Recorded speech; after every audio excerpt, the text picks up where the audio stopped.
आज हम विजयवाड़ा में हैं, जिसको आंध्र प्रदेश का दिल कहा जाता है।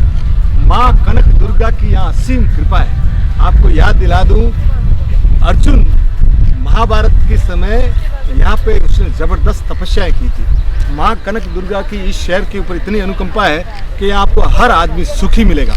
और चारों ओर देखिए पानी, कावेरी कृष्णा नदी चलती है, चारों ओर यहाँ का बेल, यहाँ के लोग, ये इतना मीठा प्रदेश है और यहाँ इतने अच्छे लोग हैं।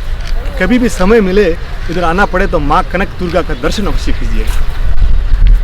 एक बहुत बड़ा सेठ था गुजरात में और उसके यहाँ एक शानदार मुनीम था। दोनों सेठ और मुनि का आपस में बहुत प्यार था, पर सेठ धंधे में इतना बिजी रहता था कि उसको फुर्सत नहीं मिलती थी। और मुनीम जो था ना, वो भगवान का बड़ा भक्त था। वो काम भी करता था और कीर्तन भी करता था और भक्ति भी करता था। एक दिन वो मुनीम बोला कि सेठ जी, मुझे न जगन्नाथपुरी के भगवान जगन्नाथ के दर्शन करने। तो सेठ ने बोला, देखो तुम अच्छे काम के लिए जा रहे हो, मैं तुझे रोकूंगा नहीं और मुझे समय मिलता है नहीं। तू एक काम कर, मेरा 100 रुपया लेके जा, भगवान के चरणों में चढ़ा दे। वो बंदा वहां से भगवान के उसने 100 रुपया लिया। उस जमाने में कुछ थे नहीं तो पैदल चल पड़ा। महीना 1.5 महीना घूमते घूमते वो पहुंचा सीधा जगन्नाथ। और वो जगन्नाथपुरी घुमा तो देखता है कि एक भक्तों का टोला जा रहा है।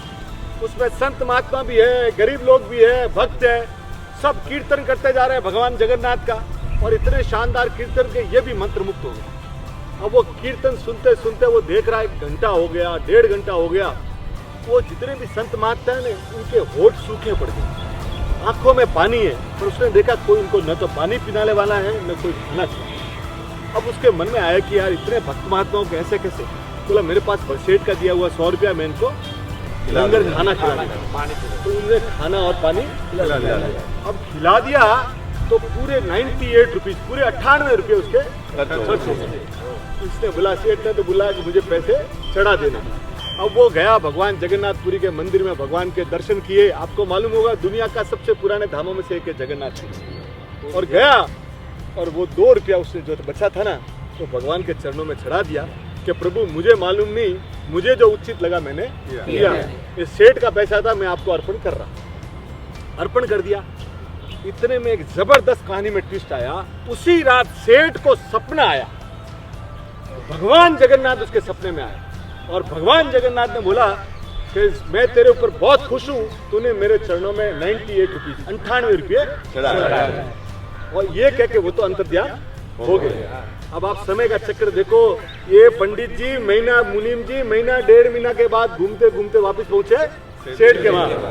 तो सेठ जी ने पूछा कि सेठ जी, मुनीम जी सब पैसे चढ़ा दिए? बोले प्रभु मैंने चढ़ा दिए। तो बोले आपने 98 रुपीज कैसे चढ़ा? क्या बोला? बोले प्रभु, तब वो मुनीम जी ने बोला कि प्रभु ऐसे ऐसे हो गए। तो बोला कि तुम्हारे कारण मेरे को भगवान जगन्नाथ के दर्शन हुए, मैं तो तेरे चरण पकड़ता हूँ। अगर तू वो काम नहीं करता तो मुझे भगवान जगन्नाथ के दर्शन नहीं होते। तो बोले क्या? बोले कि भगवान ने मुझे बोला कि तू मानवों की जो सेवा करता है ना, वही मुझे दिखाई देता है और मुझे नगद चढ़ाने की जरूरत नहीं है, मुझे धन से ज्यादा मन की जरूरत है। तो जब भी परमात्मा के यहाँ जाओ ना, पहले अपने मन को है ना भगवान के चरणों में रखो। भगवान को तुम्हारे नकद पैसे की जरूरत नहीं है, भगवान को तुम्हारे मन की जरूरत है।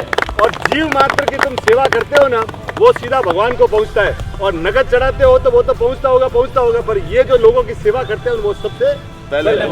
तो भगवान जगन्नाथ भगवान की जय।